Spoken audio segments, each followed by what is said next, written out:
সামনে এগিয়ে যান।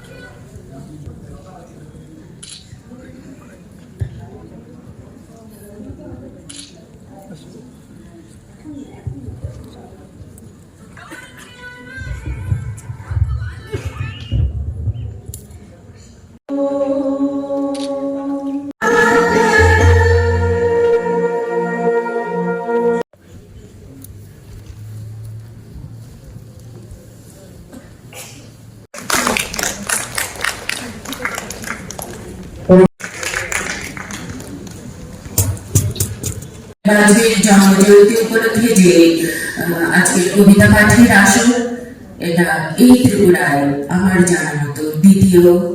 তার সৃষ্টির মধ্য দিয়ে বেঁচে আছে। কবিগুরু রবীন্দ্রনাথ আরেকটা জায়গায় বলেছেন, যতদিন পর্যন্ত মানুষকে মানুষ মনে রাখে, একটা ব্যক্তিকে মনে রাখে, ততদিন পর্যন্ত তিনি অমর হয়ে থাকে।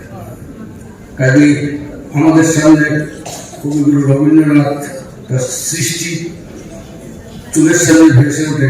কাজী নজরুল ইসলাম ঠিক তেমনিভাবে অটল বিহারী বাজপেয়ী 21টা কবিতা নিয়ে একটা বই প্রকাশ করেছে, যে কেউ উদ্যোগ নিয়ে প্রকাশ করেছেন।